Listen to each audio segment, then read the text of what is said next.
How is everyone doing there?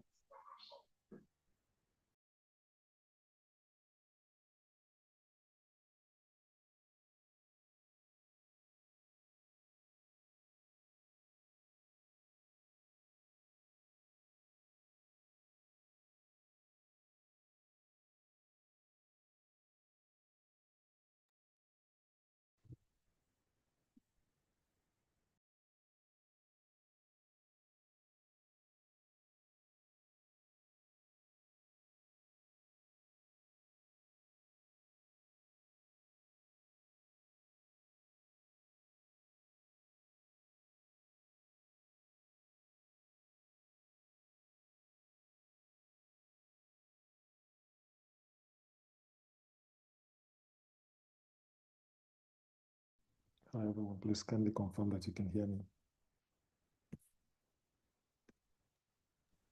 Yes, Daniel, I can hear you. Yes, we can hear you.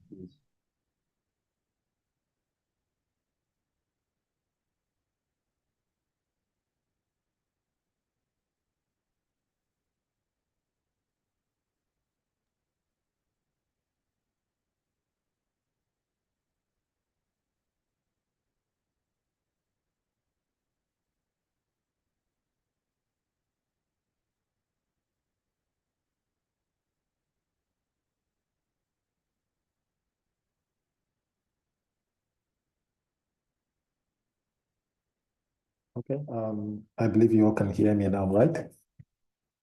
Please confirm that you can see my screen.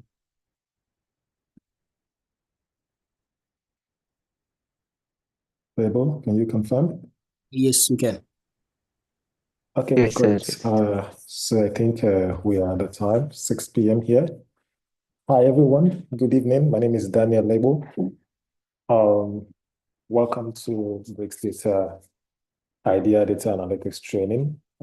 This is one of its kind for skill acquisition in data science as well as in astronomy. So one more, I say thank you for joining us.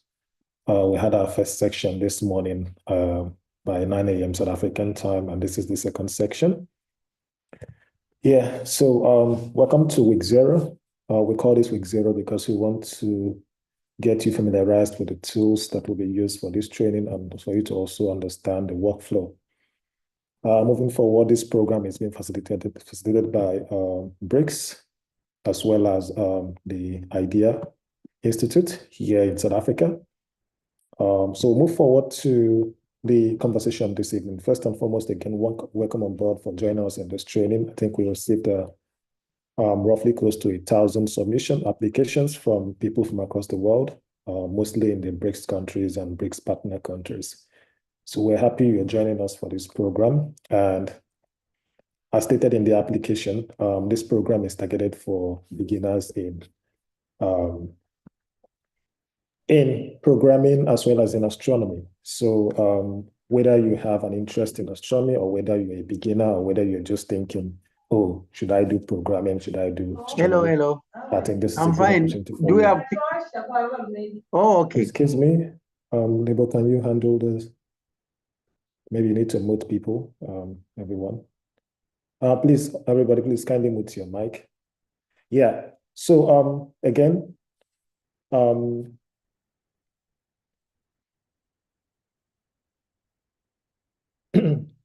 right. So moving forward, like I said earlier, we are happy you're joining us here, and then our objective is to get you started so that you can familiarize yourself with programming in Python and also using the skill sets to proceed to data analysis as well as astronomy.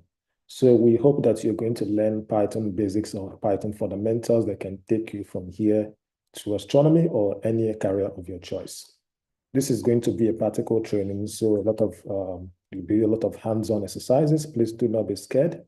Even if you have technical problem, this is the reason why we're having this course. Please do share it with us. More information on how to do that will be communicated in this very meeting.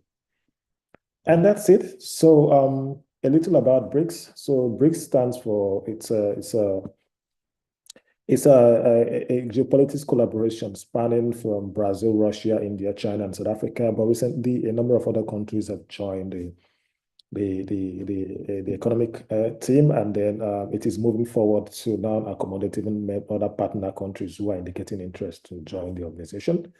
And beyond that, we have the BRICS Astronomy, which is a collaboration between the BRICS member nations in promoting astronomy in their different countries.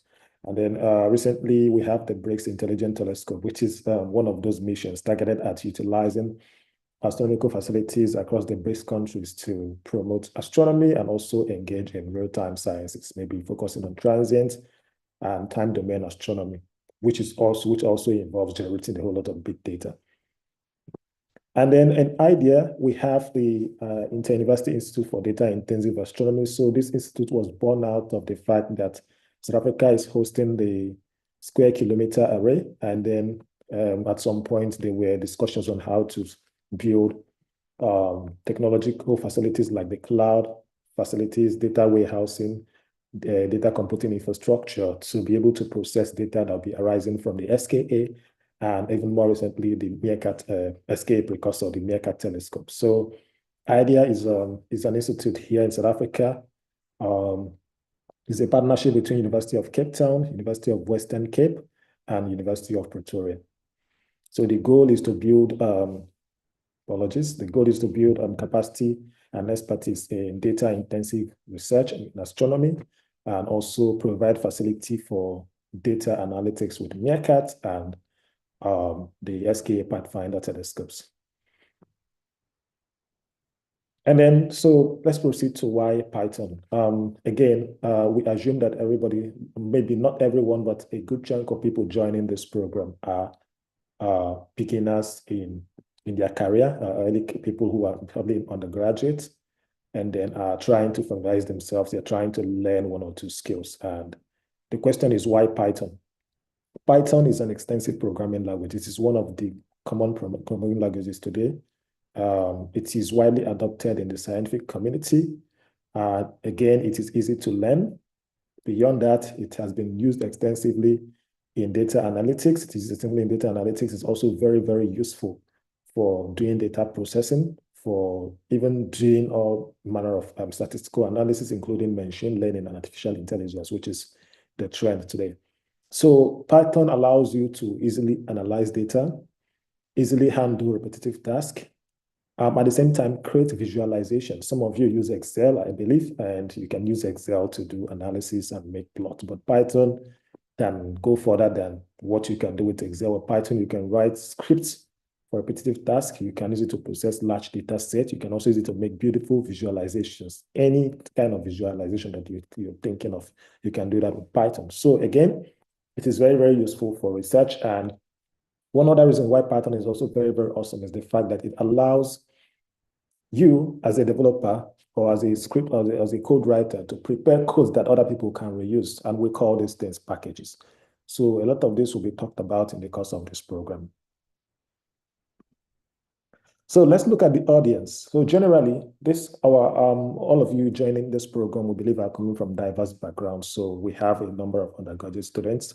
We have early career researchers, or those who are in the mid part of their career but want to learn Python programming, or how to code, or how to analyze astronomical data with Python. Or we also have those who are astronomy enthusiasts, or those who are in other fields, maybe other scientific fields, but want to learn more about astronomy or want to learn more about programming or data analysis. So we also have people who are new to programming, or those who may not even have any experience or have limited experience. But then all of these things do not matter at this point. The most important thing that matters for us is that you have an interest, you have the willingness to learn, and you're willing to get your hands dirty throughout this 8 weeks or so of this program. And our objective in our mind, from our team, we have looked out for the key things that we want to emphasize that you learn in the course of this program is, first and foremost, understanding the fundamentals of programming. And then you talk about things like variables, data types, operators. These are very technical terms that we'll come to starting next week. and how to write basic Python scripts to automate your tasking, scripting, maybe writing, analysis, plots, and the rest of them, machine learning, statistical analysis, anything you can think of. How to write useful functions that is usable for you, or you can even share with someone else to use. How to read data. Supposedly you have a data somewhere, maybe you have an Excel sheet, or you have an ASCII data, or you have an image, or you have maybe data from an API. How can you take this data, load it in Python, and perform statistical analysis? So these are some of the things you should look out for in the course of this program. Again, how to perform visualizations that is relevant not just in astronomy, but also in your own field. Imagine things like making, say, bar chart, pie chart, maybe histogram, scatter plots, and many other things you can think of. All of these things are achievable with Python. And then one more thing is how to take advantage of the resources available in Python. One of the reasons that made Python popular is because it is one of the programming languages that support object-oriented programming, where people can create codes, write scripts, and the scripts can be used by other people. So we have dedicated packages that other people have built for the community. We have the ones for data analysis, mostly pandas. Some of you, I believe some of you who may have tried pandas may have heard of pandas. We have pandas, we have matplotlib for making plots. We have scikit-learn for machine learning. Recently, we even have transformer models for those who are familiar with artificial intelligence. And in astronomy, we also have a number of packages. In astronomy, commonest among them is AstroPy. We have the NWay, we have the AstroQuery, and many other packages that can be used for astronomy data analysis, or even data collection or analysis, any one of them. So beyond that, even if you can check, for those who do not have a background in astronomy, you can pick out your research field, and then you can just go to Google and search what are the common Python packages used in this field. You definitely will see at least 2 or 3 packages that is very useful in your field, whether in atmospheric science, whether in metallurgical engineering, whether even in non-science areas like economics and the rest of them. You're going to find a handful of packages that is available on the Python archive to play around. So, and then we'll also use the skill set we have used from all of this, you've learned from all of this, to solve simple problems in astronomy. So again, we are emphasizing astronomy because that is more like our catchment area. Some of the use cases we'll be playing around with. But then it is also important that you remember that the skill set you're going to learn from this is applicable to any field or background, whether it is business analytics, whether it is analyzing financial data, whether it is maybe any kind of data, other scientific data, so long as that data is readable with a computer. There's definitely a way to load that in Python and perform analytics. Hi, Daniel. All right. Sorry, your sound is a bit soft. Would you mind speaking closer to the mic, please? Oh, I see. Apologies. I have Thanks. to find a way to sort this out. How long has this been happening? I know you can hear you. You're just a bit soft. So you're still audible. But if you can turn it up or speak closer to the mic, that would be great. Thank you. I see. I'm trying to find, I need to check the settings to confirm if something changed. Is it better now? I think you can carry on speaking and then we'll find it's still about the same, but maybe if you continue speaking.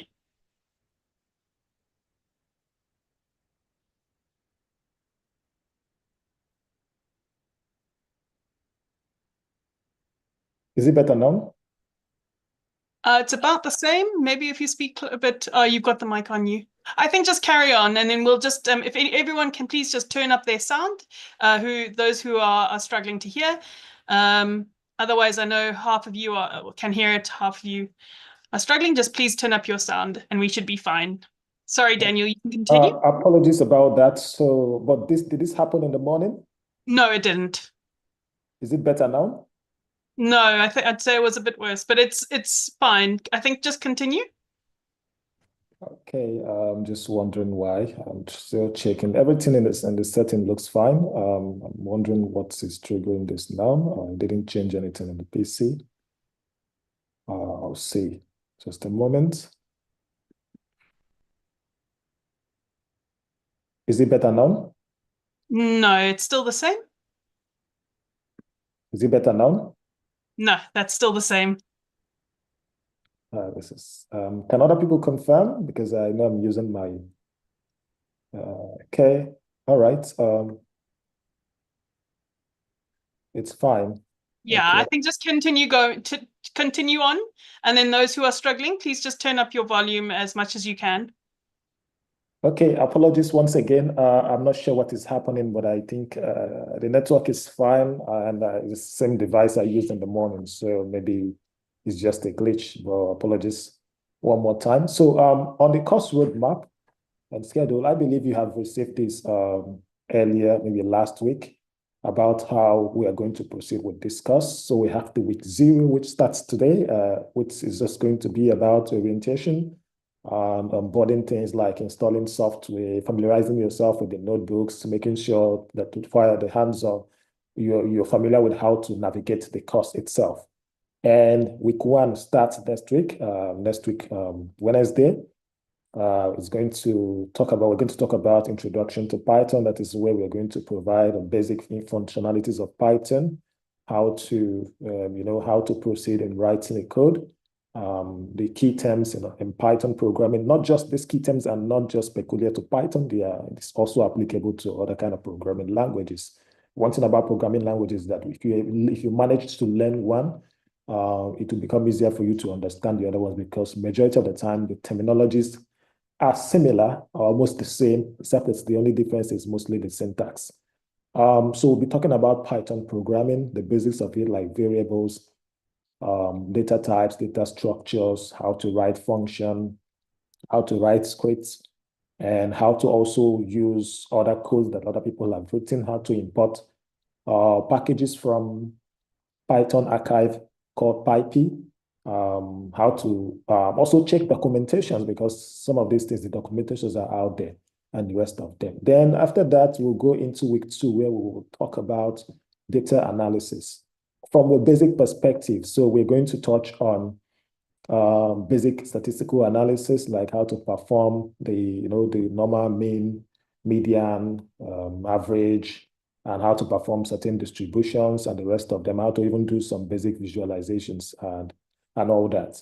In week 3, we will touch data visualization and representation, which is very, very important, because majority of the time, having a data is not the problem. The problem is navigating through that data and deriving meaningful insights. And meaningful insight is when you can generate something that is presentable, something that you can share with other people and they can easily understand what you're talking about. When after doing your data analysis, you need to do some presentation. So this is where we'll talk about data visualization. It's still going to involve Python, because you're going to use one of the most popular Python framework for visualization called Matplotlib.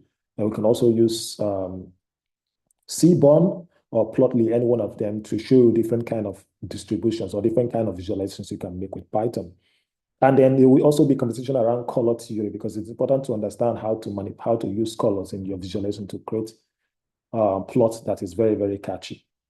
In week 4, we are going to proceed a bit into astronomy side of things, because we believe that the knowledge you have gained from week 0 to week 4 will help us, from week 0 to week 3 will help us proceed into the more scientific concepts like doing astronomy, how to get data sources in astronomy, how to do basic data analytics. Depending, astronomy is broad.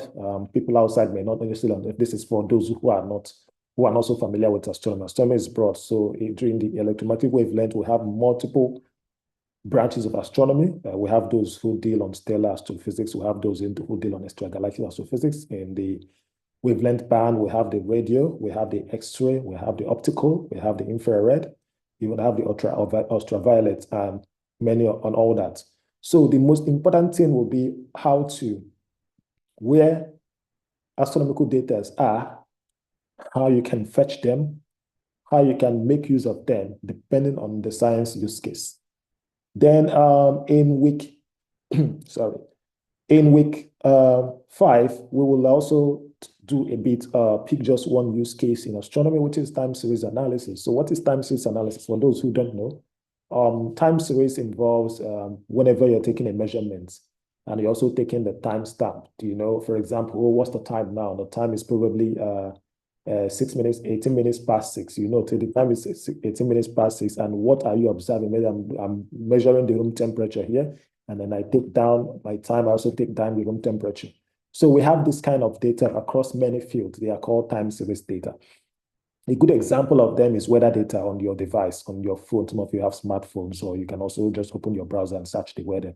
You're going to see a graph showing you maybe yesterday or this week on how a parameter might vary. It could be temperature, it could be rainfall, it could be cloud, and all of that. So another one that is also time series that you might also be used to is exchange rates. For example, your country's currency and dollar and to the dollar. If you search it on Google, you'll see a graph that Google automatically showing you the variation of your currency against the dollar for a period of time, maybe a week or a month or a year. So those are time series data. In astronomy, we also have that kind of data where as the telescope is pointing to the sky, it is recording the information, is also recording the timestamp. And the reason most times why you do this is that you want to see how a variable or how a parameter is changing over time. So take note of that. That will be a use case we're going to touch in this course. Then after that, in week 6 and week 7, we're going to two fundamentals of machine learning. Machine learning is very, very broad. Machine learning is not something that you can teach somebody in 2 months or even 3 months or 4 months. But we're going to strive to create, to at least provide you with the basic information, the key concept of machine learning, and a few examples on how you can get started yourself. And then with that, you'll be motivated to proceed into doing some very complicated ones, or even taking an online course or consuming resources online, maybe even on YouTube, to further from there into machine learning. Today, machine learning is expanding very fast. We are now moving. We used to have just machine learning and deep learning, but it is also evolving into artificial intelligence, which all of them are part of artificial intelligence anyway, but where you're not talking about generative artificial intelligence, generative AI, things like ChatGPT, Gemini, and many others AI applications out there. And then in week 8, we'll strive to ensure that we look forward to week 8 for you to start giving us feedback on what you have learned, because we do not want this course to be a one-way thing. We want it to be twofold, where we provide, we all learn together, and then in week 8, we can also share what we have learned. So one key thing about technical things around data science or data analytics is the fact that while you learn this, you need to demonstrate, you need to show proof or proof of work or proof of concept that you have learned it, or proof of learning. So your capstone project is going to be your proof of learning. So it's just going to entail a simple problem that you're going to pick out yourself. Start thinking about this now. Many of you are coming from diverse background. It may not necessarily be astronomy, but if you do not know what to do, you can also reach out. We can brainstorm on ideas on a simple problem that you can solve. It is going to involve collecting a data. It could be astronomy data, it could be scientific data, but anything, any data of your choice.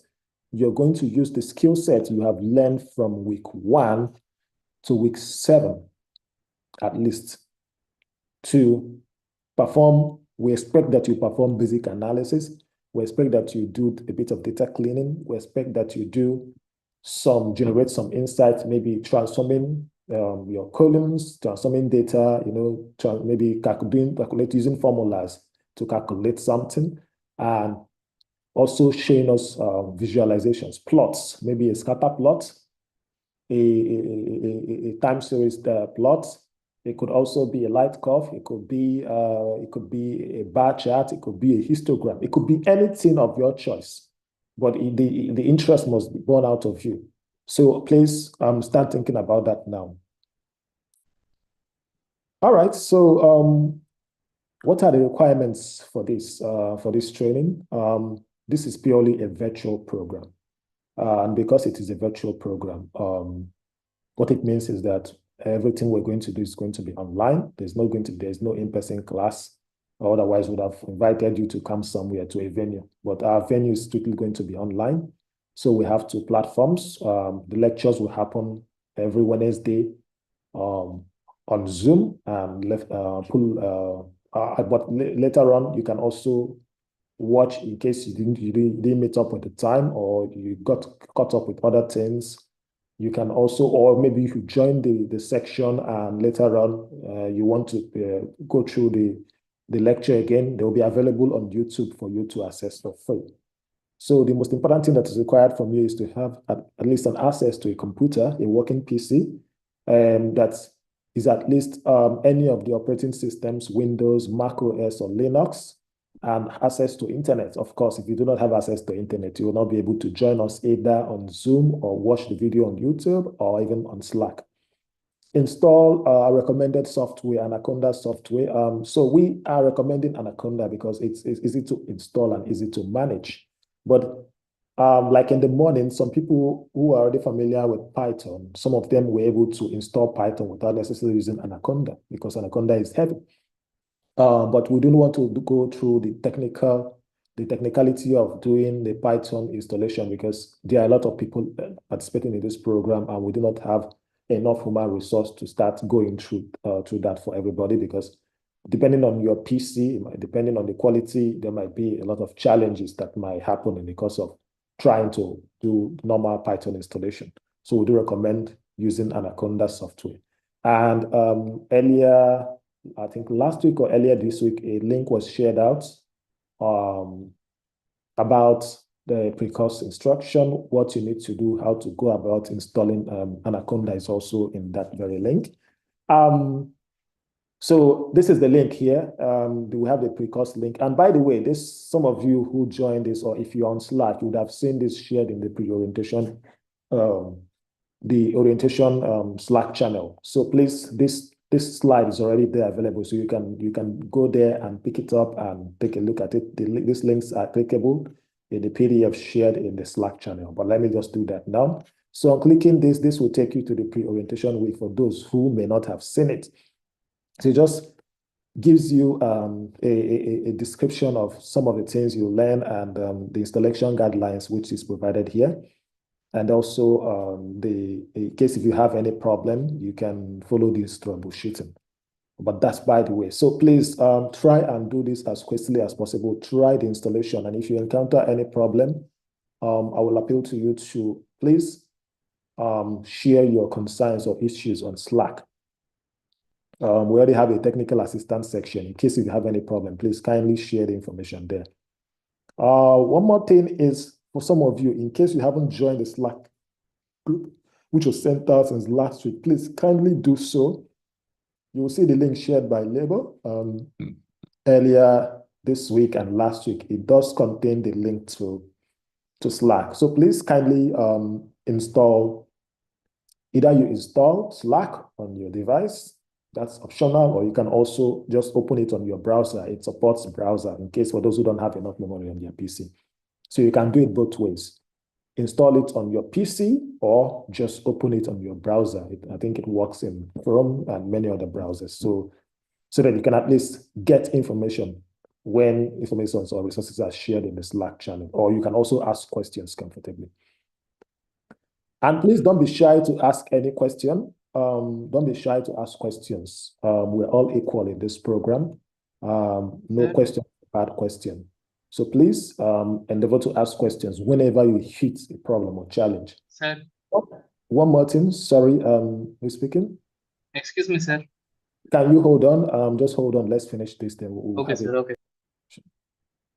Yeah. So all right. So that's it on this. Like I was saying before, please don't be shy. Ask questions. There's also Google there to help you. But just in case you're having problems, do not waste a lot of time. Please do ask questions in the Slack channel.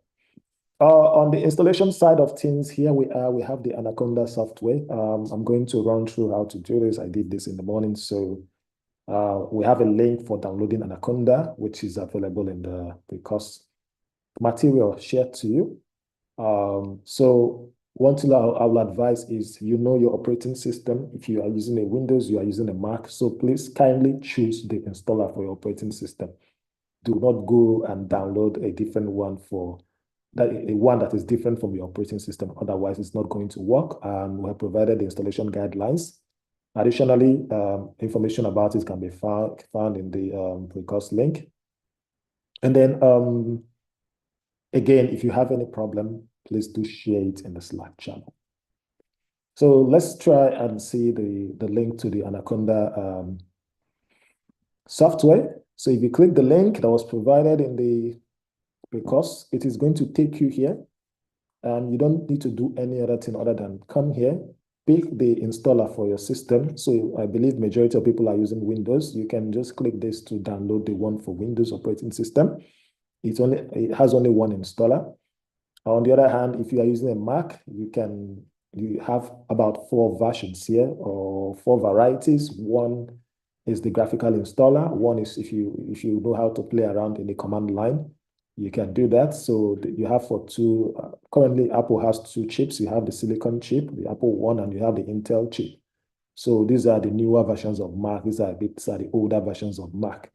So I will advise that if you're using Mac, if you are using an Apple Silicon one, kindly download the first one here. If you are using the Intel chip, kindly download this one. But if you think you know how to play around running things in the command prompt or command line, then you can go for any of this, the one that's compatible with your chip. For those who are using Linux, I believe a handful of people are using Linux. Linux do have varieties, different variants. We have Debian, we have Ubuntu, we have many Fedora and the rest of them. So irrespective of the Linux variant you are using, you can choose. Mostly this will work. I think this is the commonest one for mostly all the Linux variant. These other 2 are for special. This is for AWS for those who are using AWS Cloud, or this is for IBM for those using IBM Cloud. So I would recommend you download this. But at the same time, you will have to play around. Anyway, I believe if you use Linux, you should know how to do basic installation from the command prompt, because even installing it is very, very simple. You just need to run bash and the name of the file, and it's going to start installation. And all you just need to do is to press enter and continue till it finishes installing. So that's it on this, but let me just play around to download this one. So I've just kickstarted a download right now. I think, let's wait for it. So while we wait for it, we can hover back to the slide and see. So again, if you have any problem, please kindly go to the Slack channel. So let's come to the Slack channel. So this is our Slack. For those who haven't joined, please kindly join the Slack group. It's important that you do so, because every resource this is the pre-course orientation link here. And this is the slide, the presentation I'm making now is here. So you can just come here, download it, and open it. It's just a PDF, and you can click the links. The links are there. Those informations are also in this in the link that has been shared before. So please do check that out. So we have the technical help. So far, no one has posed any question, but please, I will advise that you join this Slack channel. And again, how do you join a channel? To join a channel, you just need to come here. This is whether you have the Slack software installed on your PC, or whether you are opening it on your browser. Irrespective of the case, the UI is the same. So you just need to click, so long as you are in this Slack, BRICS IDIA Data Analytics Training. You should be able to see this button, channels button here. Click the drop down, and then this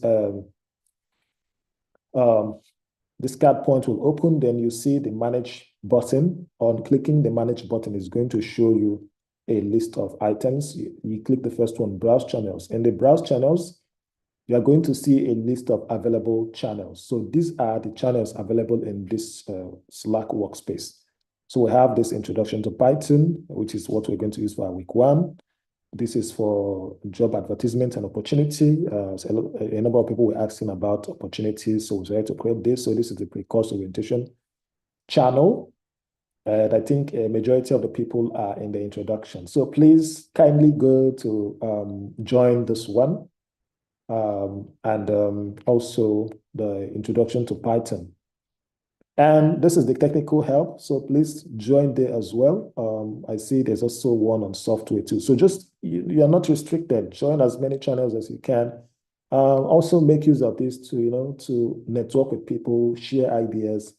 But we'll come back to this later just to emphasize on the rules and code of conduct. So let's see if the software is done installing. So we can see it's done installing now. I'll try to run it. So here it's going to show us this. Just a moment, let me close these things up. So it's saying the software is trying to install, and then I'll just say, so this is basically what it's going to show you in the introduction page. And then you click continue. And then here it provides a README. This is Anaconda for Python 3.12. So we do have a lot of Python versions from 3.1 to now. I think we have 3.14, but currently we're using the 3.12 from Anaconda. Or even if you have anyone lower than that, there's no problem. You don't have to install Anaconda again. It's up to you if you want to install. So now, one advantage of Anaconda is that it is a Python distribution. So what it means is that it's a software that has been built to accommodate for as many data science problems as possible. So Anaconda was born out of when data science was just like now that AI is the talk in the town. There was a time it was data science. So the community decided to build this software, which allows you to just pick one software, install it, and then you have majority of the Python packages. So here it lists all of the packages that they have in this distribution. So don't worry, you don't need to know all of them. I don't know all of them, and in short, I don't even know majority of them either. So you can see AstroPy. So they do recognize astronomy. You see, there's AstroPy here. We have AstroPy, which is the one for astronomy. We have Arrow, which is for data, another Python package for data analytics. You also have things for those who are using AWS. You don't have support for AWS in case if you want to run AWS on the cloud. You have a number of tools. I'm not going to go through them. So when you are doing the installation yourself, you'll be able to see a handful of them. But I just want to show you things like Pandas, things like Matplotlib. You also have Jupyter Notebook, which is the tool you'll be using extensively for this course. So we do have where is it again? So we do have Matplotlib. So it tells you the name of the package and the version that it is coming with. And you have all of these things here. You have Pandas for data analytics and the rest of them. So all of these things are here. You don't need to waste your time. You just click continue. And then it tells you about the license. You can read if you want.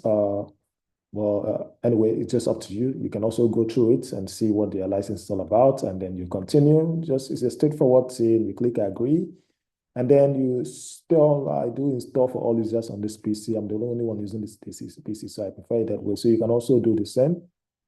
This is just going to show you where it's going to install. Then one more thing is you need to be wary of this. The memory, it does take a lot of memory on your PC, so you must make sure you have enough space on your device. If you are short of 4.5, sorry, somebody is speaking. Label, please, can you mute everyone?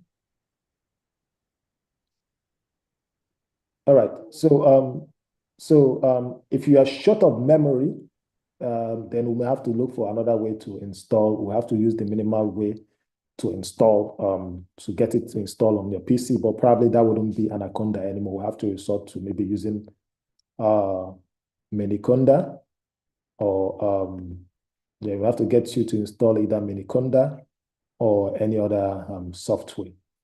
Yeah, so and that you click install, and then you do your authentication, and then you should start installing. I already have it installed, so it's going to warn me. Yeah, as you can see. the part where he wants to install Anaconda already, that is because I've installed it. So in your own case, if you don't have it installed, no problem. So it's going to tell me this, everything. I don't need to do much again because I already have it installed. Don't mind this one. It's simply because I already have it installed. So I'm going to show you that I have it. So just a moment. Okay, I think let's proceed first before I come back to that. These are more important things to talk about before we go back to Anaconda. So here, we're going to provide you with learning resources. Some of you are already seeing the link in the GitHub. So the notebooks are there in week 1. So these learning resources are the materials we expect you to consume, to go through in the course of this program. Every week, the resources for that week will be shared. You are meant to read through the Jupyter notebook, open the notebooks in your browser. If you can, be able to set up your Jupyter server to run on your PC, then you should be able to open it to run. You read through, and then you run the cells where the codes are written. There's also an opportunity for you to also play around and open up links and familiarize yourself with the resources that are available there, or play around trying to get your own hands dirty. Don't just follow the code that have been written for you. Try to write your own code and see if you can replicate what is there in the instruction. So we have these notebooks in our GitHub repo. And in that repo, we have the course information which has been shared with you. So this is how the repo looks. And then on the other hand, we have the notebooks available for each week. And then we say these resources will also be shared in the Slack group. So for each week, we're also going to share those notebooks on Slack for those who are not so familiar with how to use GitHub, because we understand that a number of people who are participating in this program are beginners, and they may not even have coding experience, talk more of doing code versioning, like using Git and GitHub, or versioning and storing your codes on GitHub. So this is optional. But if you want to get your hands dirty, you are very, very curious, which I will recommend, please check out this link here. There's a tutorial on how to use Git and GitHub that is published by Free Code Camp. It's going to teach you, provide information about Git and what Git is all about, how to create Git, how to install it on your PC, how to test if it works, how to create a GitHub account, how to create a repo, and how to write your code, and how to push your code to GitHub. Some of those things, creating a branch and the rest of them. So Git is a software for code versioning. Now imagine you write code today and something changes tomorrow and you want to make a difference. You can just make adjustments such a way that you don't lose all of the work that you have done in the past. Or maybe you have been working, you have done a lot of changes, and maybe, tomorrow you feel like, the code I wrote last week or a month ago, I think I prefer it. I want to go back to it. So Git allows you to do all that, but this is not part of this training. So we will not be talking about Git and maybe talking about GitHub, but those things are there for those who are willing to get their hands dirty and do this. So recommended, but it is optional. So please, this link is also in this notebook, this slide that has been shared in the Slack. So please do check that out. And then on the code of conduct, it's important because we all know that we have people of different background here, academic, students, researchers, or even enthusiasts. So we're going to appeal to each and every one of you to treat each other with respect and kindness. Be kind to everybody. No harassment, no bullying, no discrimination of any kind. And it is not going to be allowed. Please, in case if anybody bullies you, harasses you, there is a rule on how to just get in touch with us, and we'll handle that.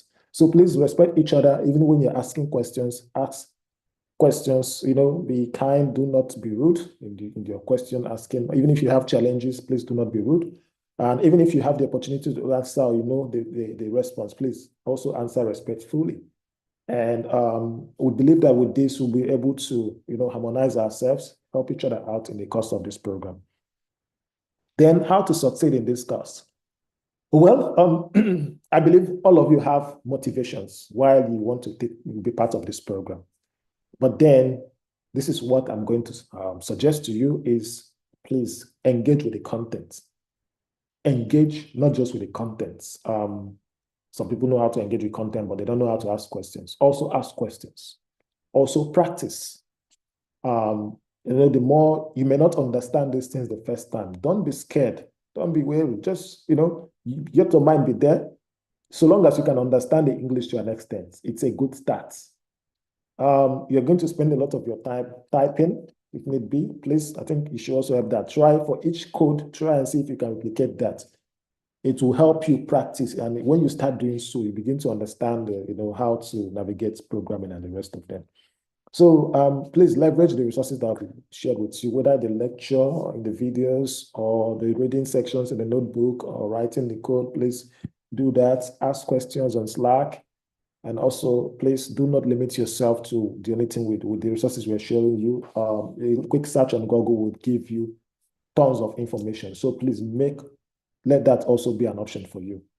You can also leverage the new AI capabilities that are available today, like ChatGPT, Gemini, and many other cloud and many other generative AI tools that are available. Perplexity, they are all there to help you. And most of them, you can prompt them for free. So you can also ask questions or explain this term for me, or maybe explain this code in case maybe you are finding it difficult to understand.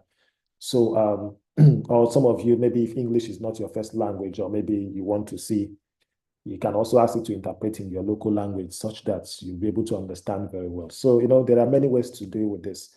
And then one more thing is, please remember, the only thing that will prove that you have learned something is when you're able to replicate what you have been taught. So we'll advise that do not allow these 8 or more weeks to waste.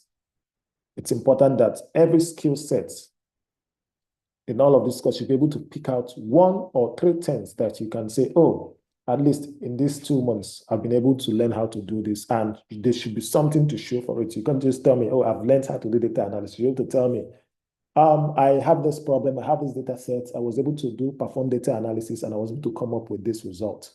Those are the kind of things that I want to hear. And that is why we're expecting you to build a portfolio. It's not something that's going to be very complex. This is a beginner training course. So it's just something that is very basic that you can run in a Jupyter notebook, get your data, write your code, and with that, follow the steps, give headings for each one. You can even write a summary in a paper, maybe in a book somewhere, or you can write it in Google Docs or Microsoft Word with the plots or the analysis that you performed. So that's very, very useful. So the links for this informations, the pre-course link are already here. The Slack group link, these links are clickable. The software, the installation guideline, the Git and GitHub tutorial, which is optional, is there. The course repo, how to run Jupyter notebooks. It's also important. There's this tutorial here, which you can also check. It is not a must that you go through this, but this is also a tutorial by Code Academy. It's one of the, I think it's a US-based company that runs data science training, machine learning, and the rest of them, or different programming languages actually.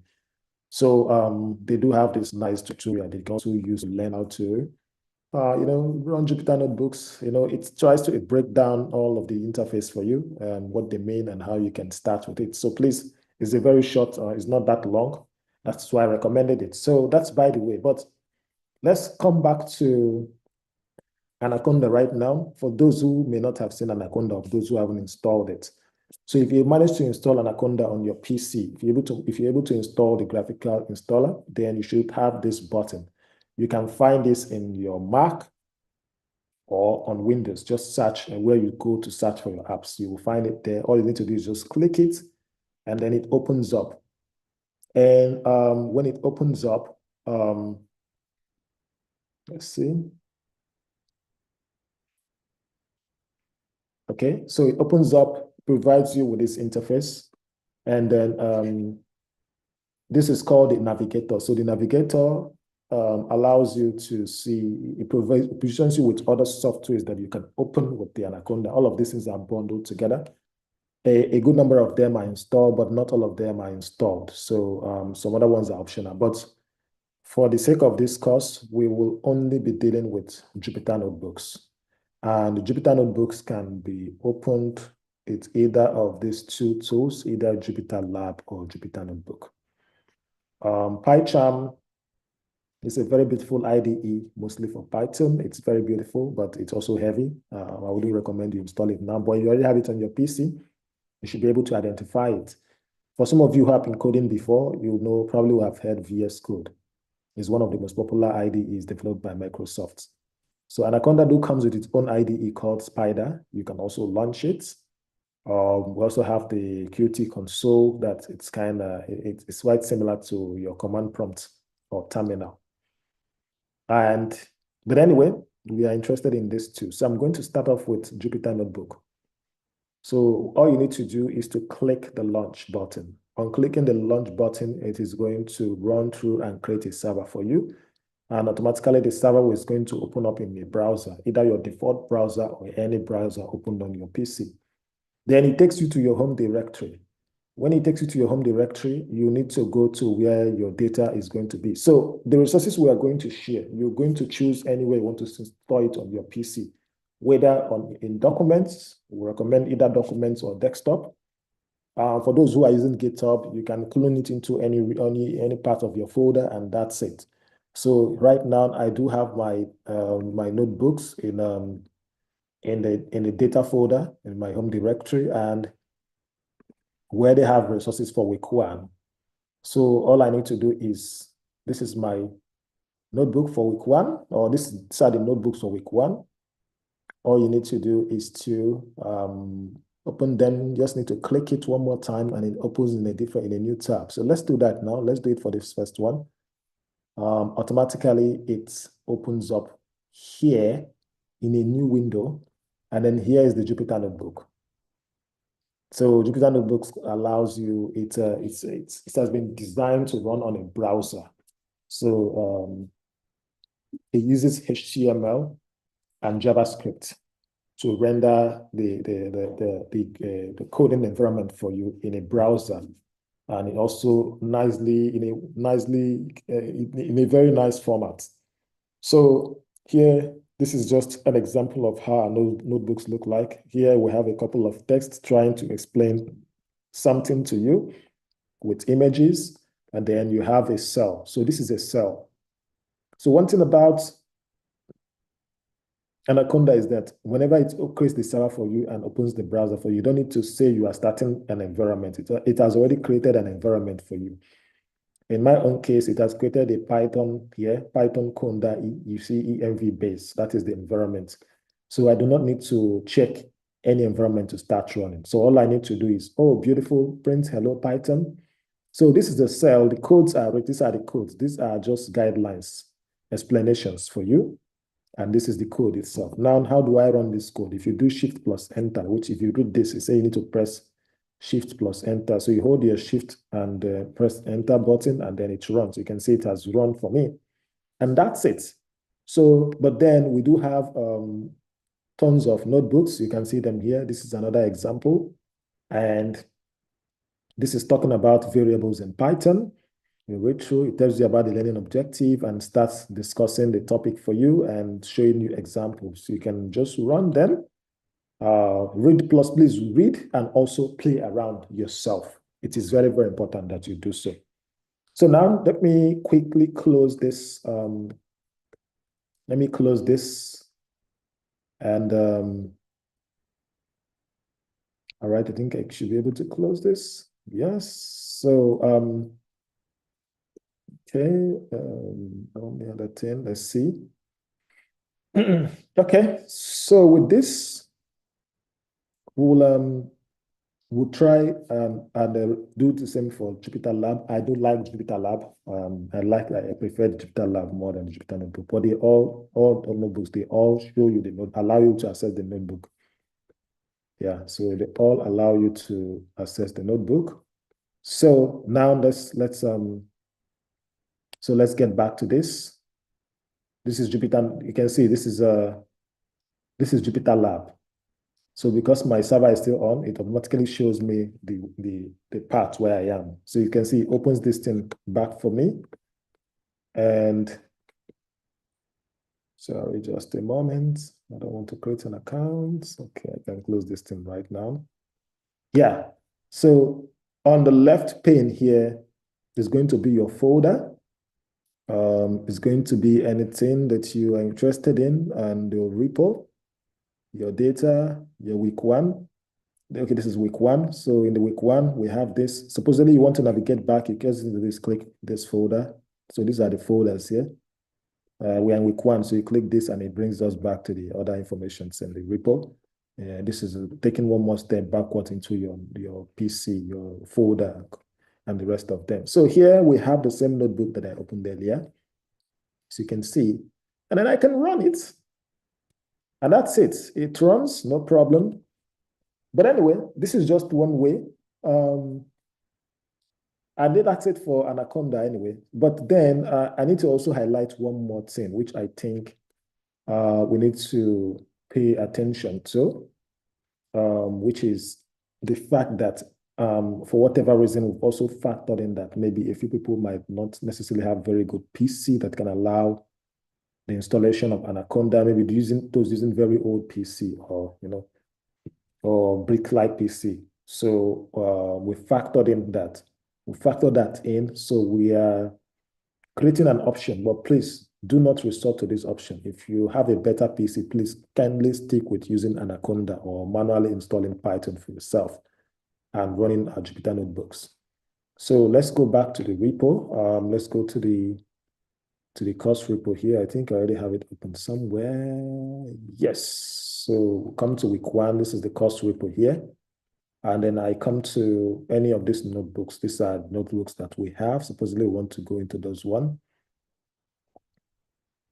If you look at the title of each notebook has a title at the top. And underneath the title is a link that says opened in Colab. So what is Colab? Colab is a Jupyter notebook provisioned by Google Cloud. Google, some of you know Google, they also run a cloud services called Google Cloud Platform. So at the same time, they are also very heavy on AI and data science. So they built some of these technologies like notebook technologies on their cloud platform. And with your Google Gmail, you can access it. Even sometimes when you don't even have strong PCs, if you can open up your browser, you can easily run codes on Google Colab through the Jupyter Notebook interface. So these notebooks can also run on Google Colab. All you need to do is to click it, and it automatically opens up in Google Colab. And you can see here, I just click it now, it is open in Google Colab from GitHub repo where it is to Google Colab. So you need to also, but for this to work, you must have a Gmail account and you must be signed into your Gmail account. So that's by the way. Then you can have it here. You can read your notebooks. You can run the examples here. All it takes, immediately you click, you want to run the same way you used to run the normal books. You can do the same thing here. It's going to give you a warning. Oh, this notebook was not authored by Google. Do you trust it? And do you want to run it? I just say run anyway. And then it starts. You can see it connecting to the cloud instance, Google Cloud. And it takes just a few seconds and then it gets connected. So this is about 0.86 gigabyte RAM. It actually gives you a RAM of about 12 gigabytes. Yeah, it gives you 12 gigabyte RAM, which is way bigger than what some of you might have. So, and a good amount of memory. So that is also a good way to run these notebooks. And you can start running, like in this case, I just run this, it runs. You can read this and run. If I want to create a new cell, all I just do is just come here, click a cell, and then I can just write one thing. I could just say, just write something, say print. Just say something very basic, lint hello astronomy.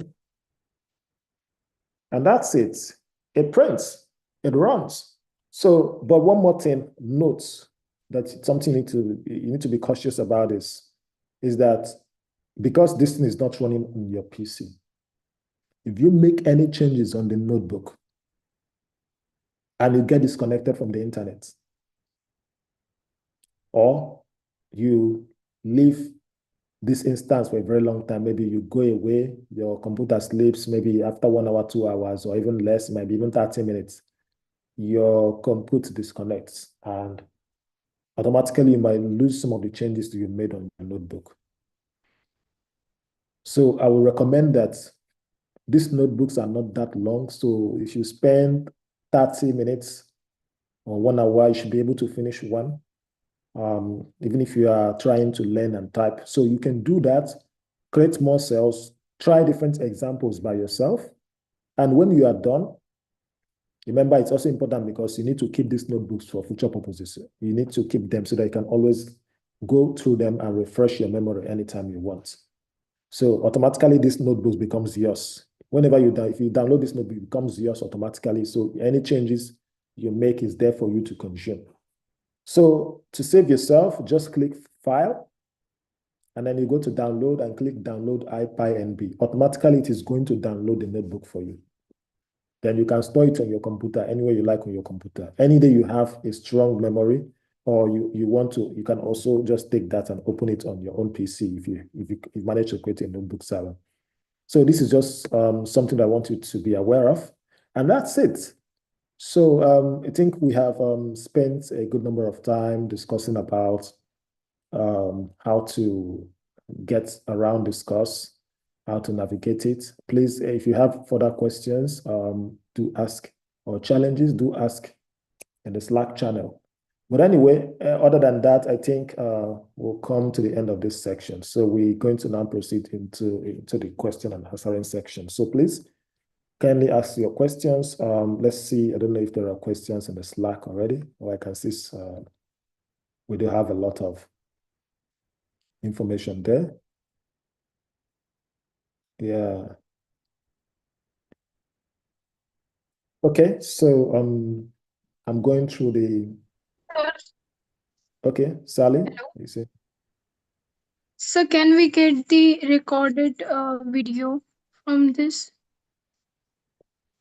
Of course, the recorded video will be available for you. And then also one more thing is that this should be available on YouTube. Label, the one we had in the morning, is it available on YouTube now?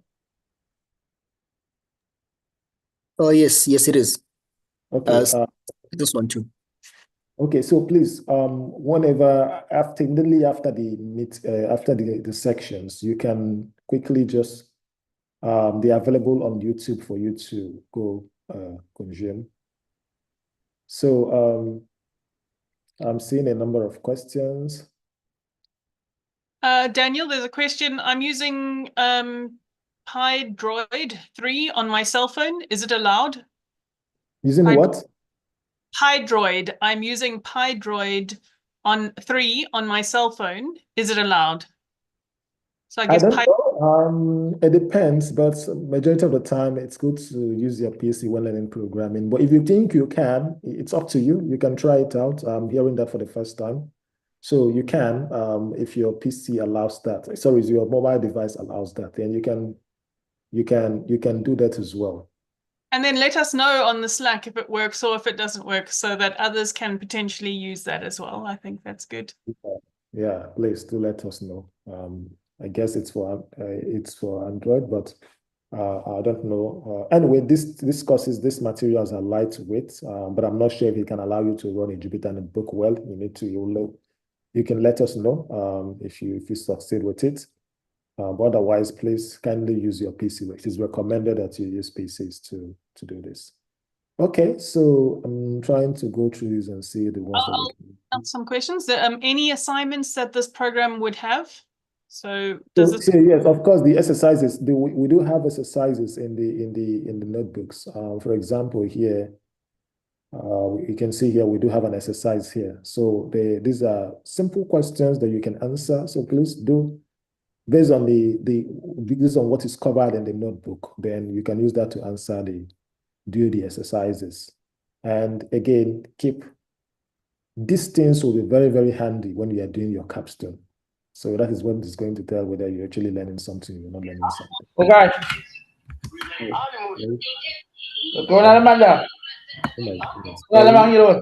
Can somebody manage to? Yeah. Okay. So I'm going through this just a moment. Okay, I see Sally.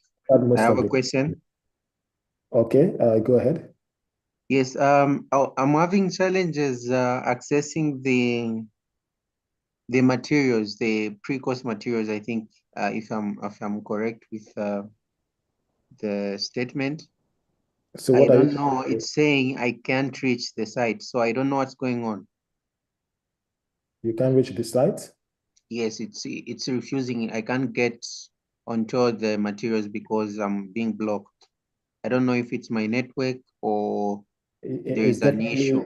definitely your network. But anyway, these notebooks will be shared in the just after this call. It's going to be shared in the week one channel for week one.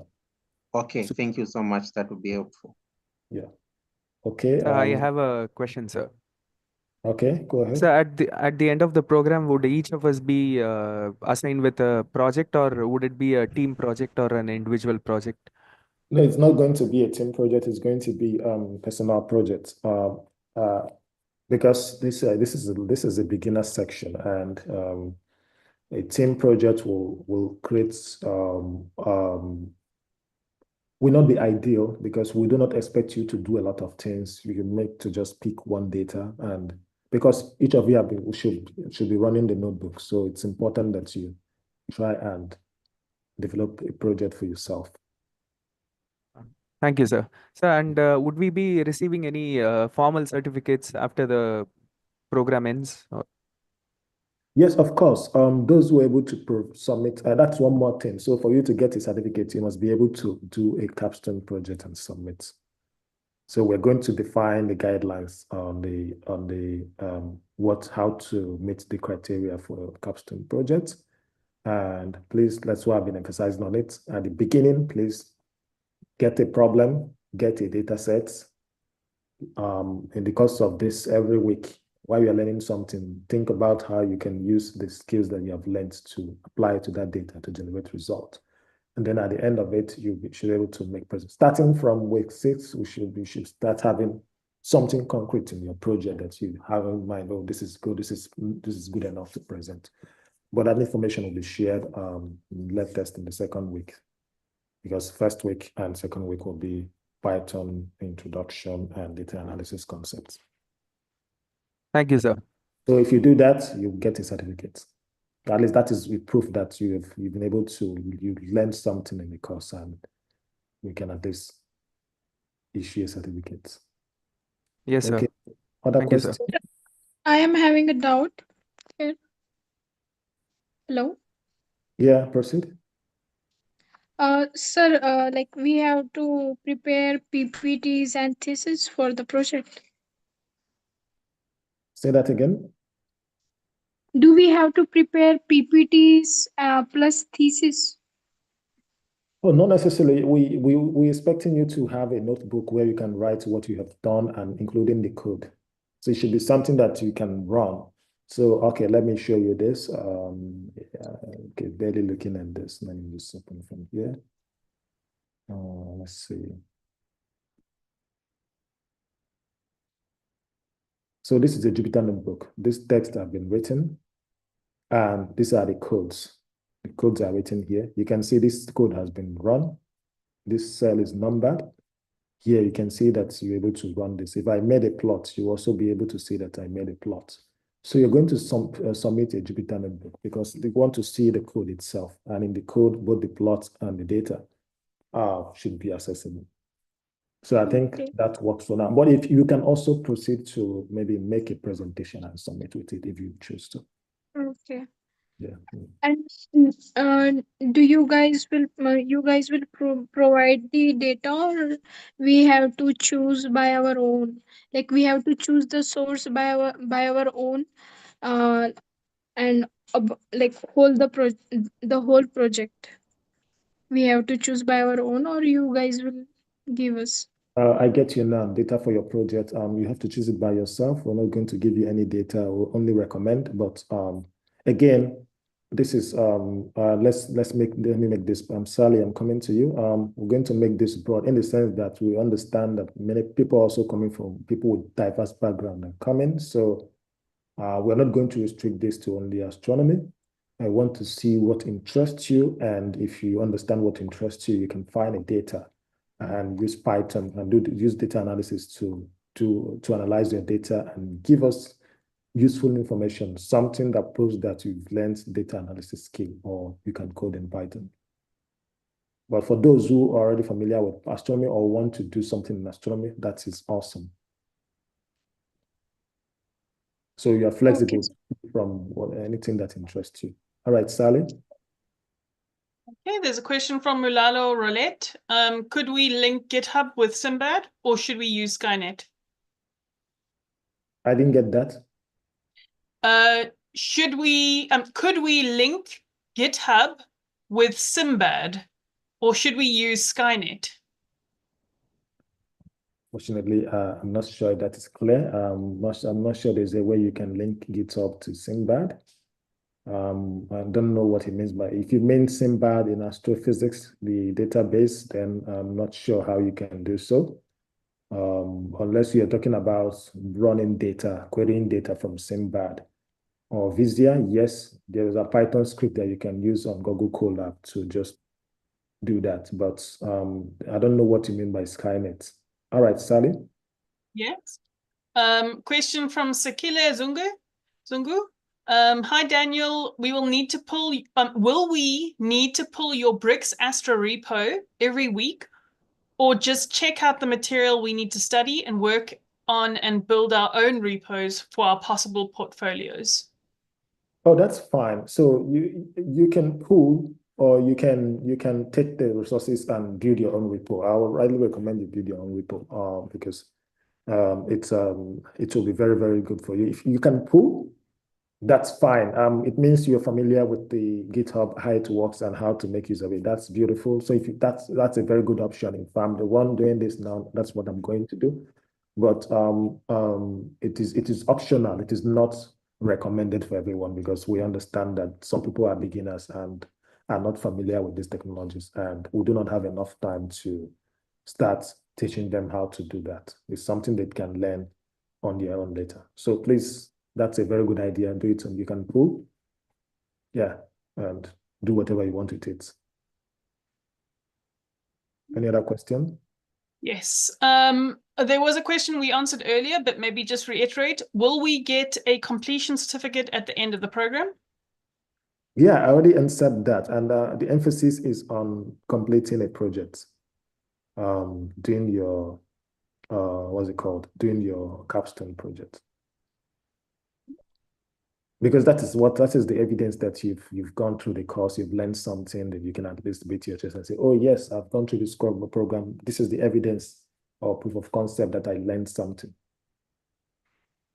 Okay. So please, if you have that in mind that you need to get a completion certificate, then please start thinking about the project you can do. This is not high level anyway, just you can ask questions if need be, but just have it at the back of your mind. Okay. Question from Subhas Hegde. Is joining alternate sessions on different days allowed? Well, so this is the orientation week, so we are looking forward to, that's why we have to have these two sections. But we plan to see if we can do this both morning and evening, yeah, South African time, 9 a.m., but we'll see how people engage in the coming weeks. That will determine whether we'll be having two sections, but please endeavor to join the morning section. And one more thing, after this section, everything is available on YouTube for you to go and consume.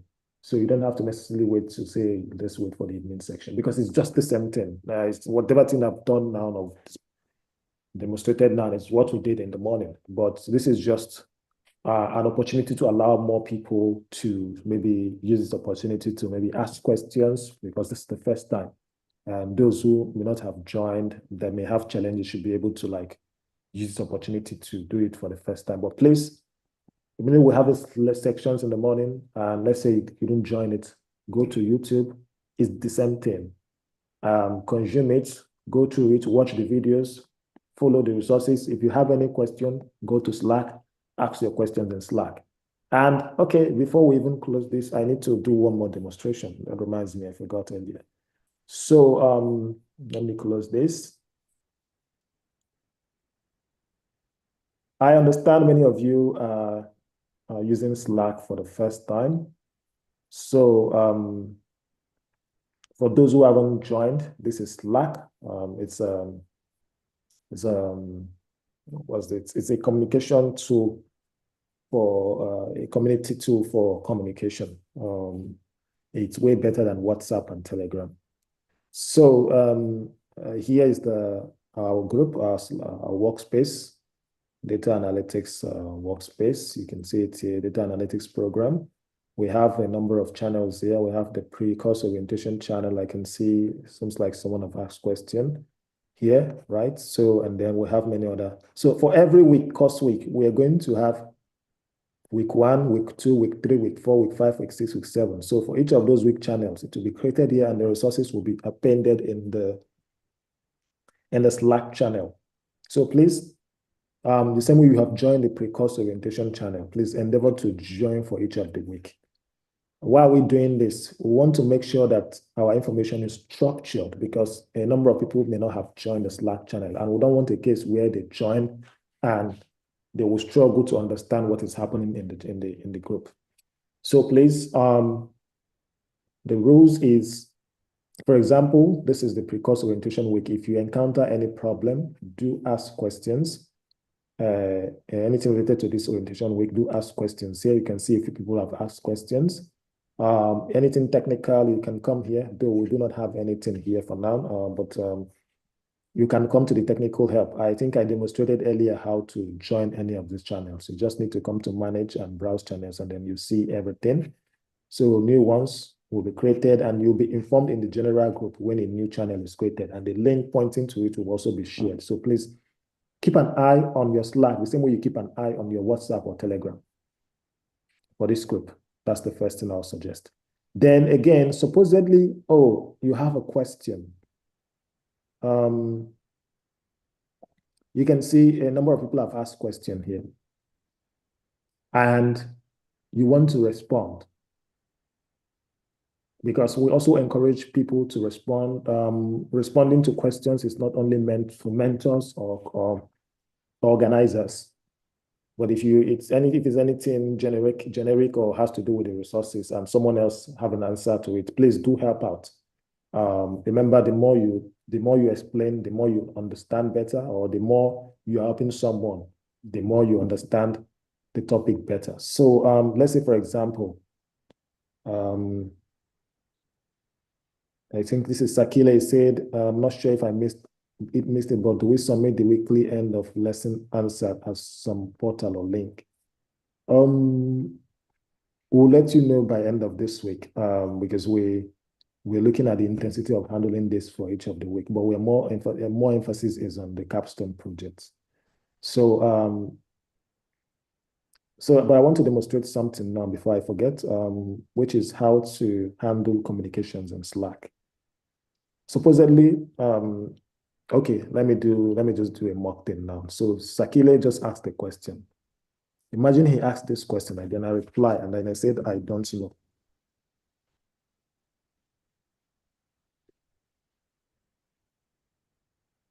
And maybe when I'm typing, someone else is typing. What is going to happen is there's going to be a lot of gibberish.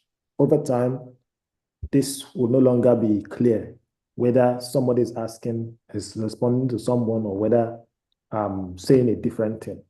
You understand? So to avoid that, here is what we recommend. Here is what we recommend. So when you're asking a fresh question, please, you are free to write.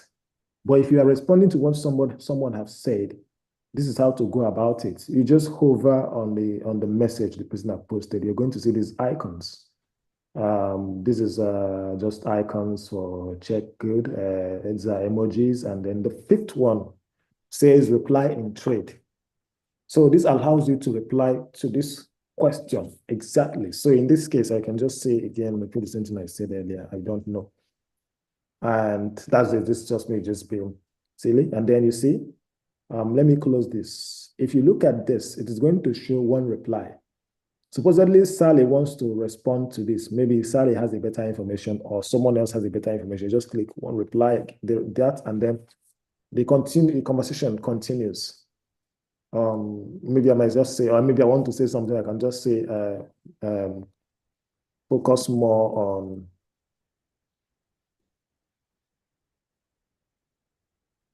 on your capstone projects.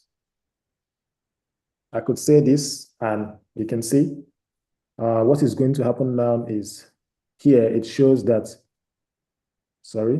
here it shows that there are 2 replies. Then it becomes a trade.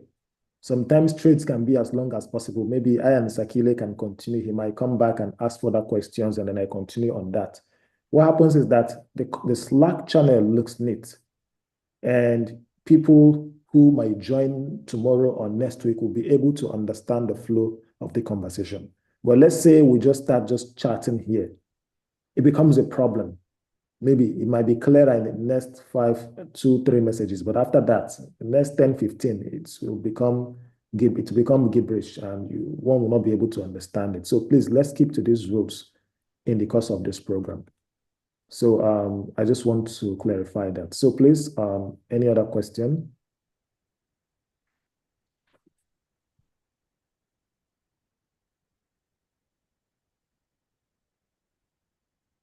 Is there any other question? I think all the questions in the chat have been answered that I can see, but if anyone has any other questions, please feel free to either post, or since we're almost at the end, maybe post your questions on the Slack. Yeah, so please, right now I'm going to, just after this meeting, I'm going to share the resources for week 1, and then you can start looking at it. So if you've managed to figure out how to install your notebook, you can start looking at it. And because we're going to talk about it next week, so it's also important you look at it, try and read through it. You guys can have a chat, in that very channel, as a chat, ask questions. You can also proceed to create, which is something I also recommend, is proceed to create channels. Any of you can create channels. Supposedly you want to create a channel for maybe BRICS India, or BRICS Nigeria, or BRICS South Africa. You can do that. So creating a channel is not, doesn't cost a thing. You just need to say create. It says create a channel. You give it a nice name. You can say this is for Indian community. People can go there, or maybe where you want to meet, because I think Slack also allows to have like group calls or meetings or something like that. So both of you can say, let's meet here, discuss our learning programs, or share resources together, have a chat about learning. So please do not work alone. One of the reasons why we are doing this is to encourage community engagement. So I think that's all.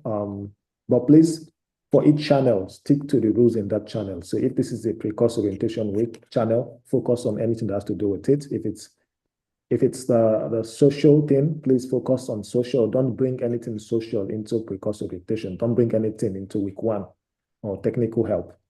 If it's technical help, stick to technical help. So understand these things. Joining the channels are free. You're not paying for anything. So please have it at the back of your mind. So on that note, I think I'd like to thank you all for joining us this evening. We're all here to learn together. I want to learn something from you. So please, I want to make it 2 ways, ask questions, and also be willing to engage with other people, be willing to help answer questions, especially those who already have background in this. So please, I think on this note, I will say thank you very much for joining us in this section. We look forward to you to keep joining in the lectures every week, and also consuming the resources that is going to be shared. Please have that at the back of your mind. Don't run away. Do not run away, okay? Yeah, so you can do this, okay? Everybody here will help you achieve it. So please, you want to become a programmer, you want to learn Python, you're going to do it now. All right. So Sally, do you have something else to say? No, I think you said it all. We look forward to welcoming you on this journey, and it's exciting. We've got people from all around the world, so really take the opportunity to share your knowledge and learn from each other. And I wish you luck. All right. Bye, everyone. See you next week. Please keep chatting, keep the chat going. Bye.